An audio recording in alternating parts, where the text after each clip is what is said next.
Hola, ¿cómo están? Bienvenidos de vuelta, soy el Dr. Marco y hoy tenemos al segundo grupo de pacientes vulnerables, los pacientes diabéticos. Veamos qué hacer en estas circunstancias. Entonces veamos cómo proteger a nuestros pacientes de diabetes de infecciones. Por supuesto, ya sabemos que las infecciones van a atacar, en este caso, por ejemplo, al pulmón, y en el pulmón pueden llegar a causar neumonía, ya lo hemos visto en videos anteriores, y puede también llegar a causar sepsis. Les dejo en la parte de arriba una explicación un poquito más detallada.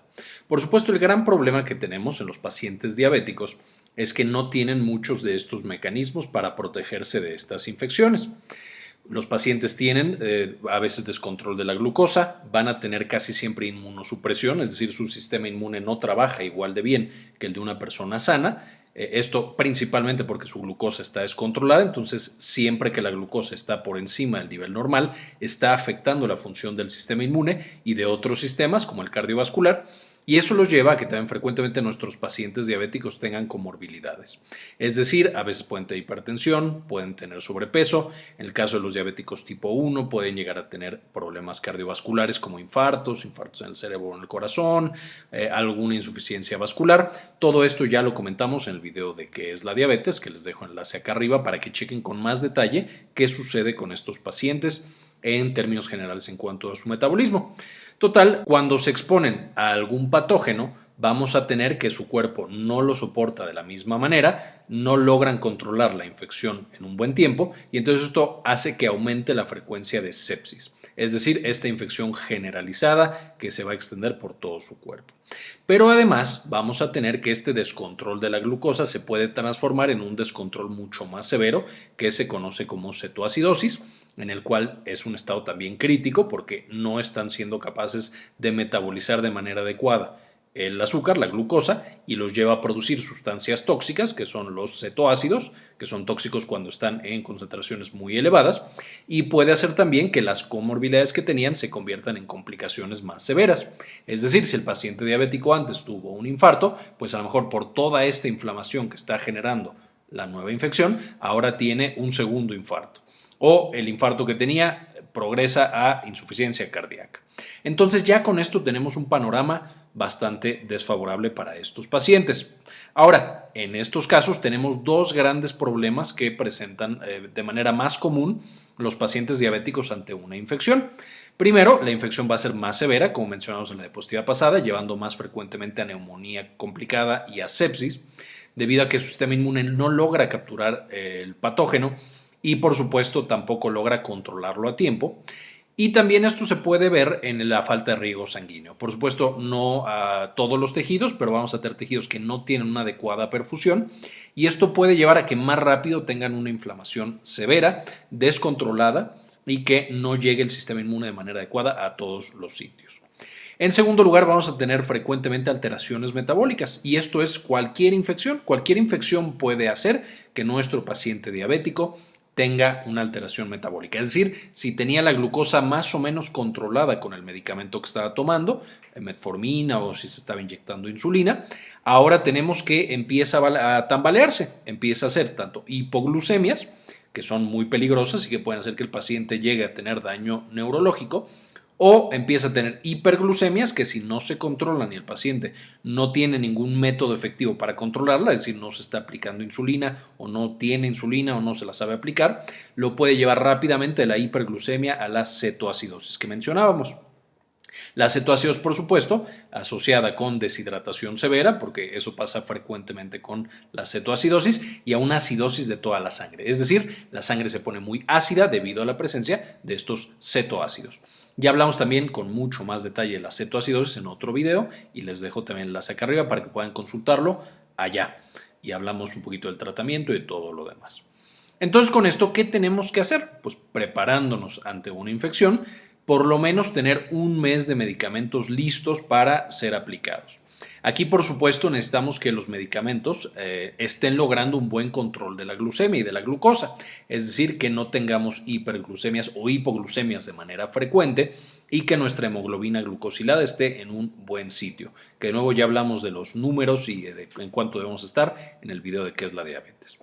Si nosotros ahorita con el tratamiento que tenemos de diabetes oral o inyectado no estamos alcanzando buenos números o estamos teniendo frecuentemente hipoglucemia, sería un perfecto momento para hablar con nuestro médico y que lo ajuste un poquito para estar listos para cualquier infección.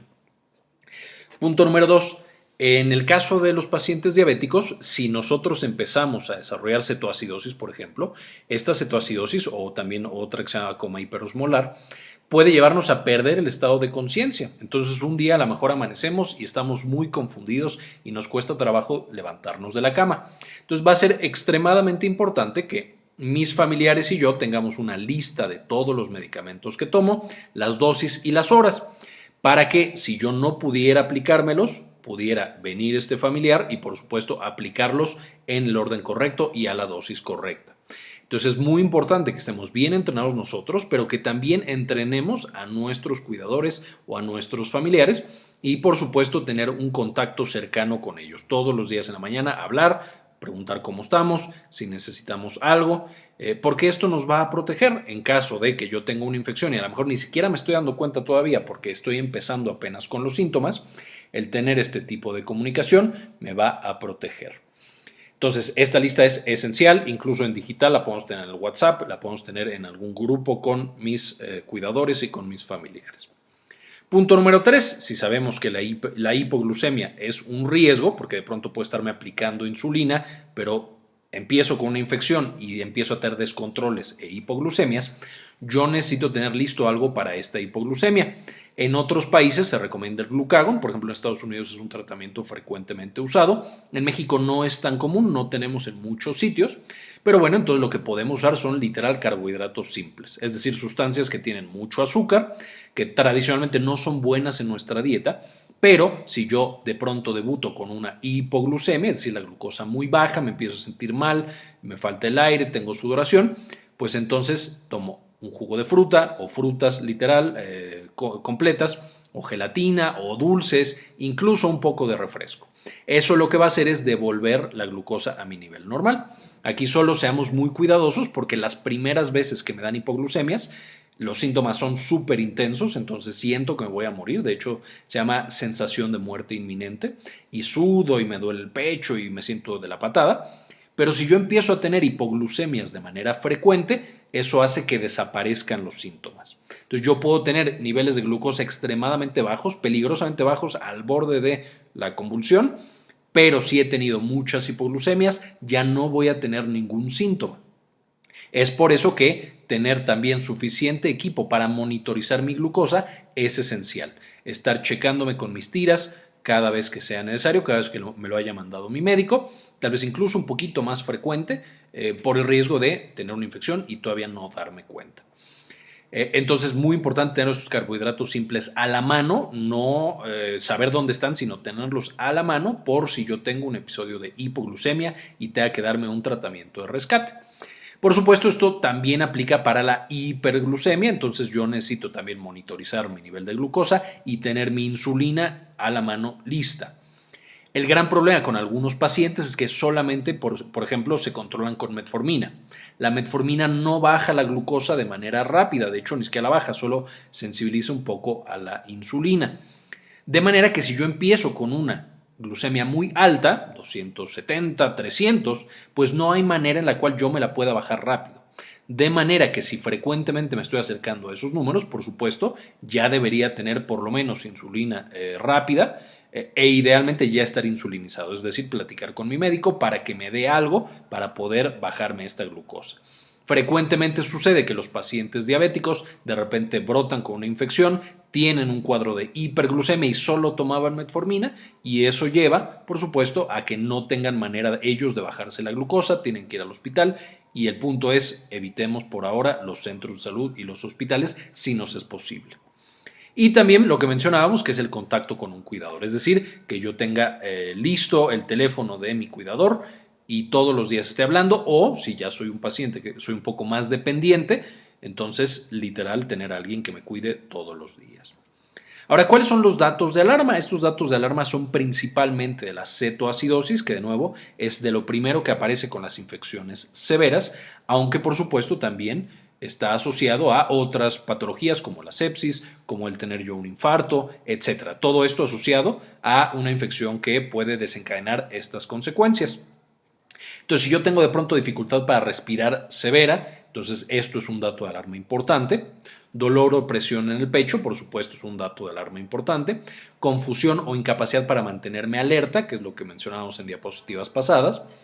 Coloración azulada de la piel, y aquí no solamente es la piel, también las mucosas, la mucosa dentro de la boca, la lengua, abajo de la lengua, alrededor de los ojos, abajo de los párpados justamente.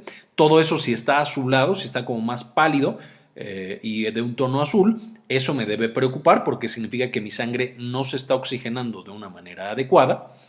Aliento con olor a fruta o nuez, esto es característico de la cetoacidosis que hemos mencionado antes. Justo mi cuerpo se está llenando de cetoácidos y entonces mi aliento los desprende y tienen esta como, pues sí, olor a nuez o olor a fruta.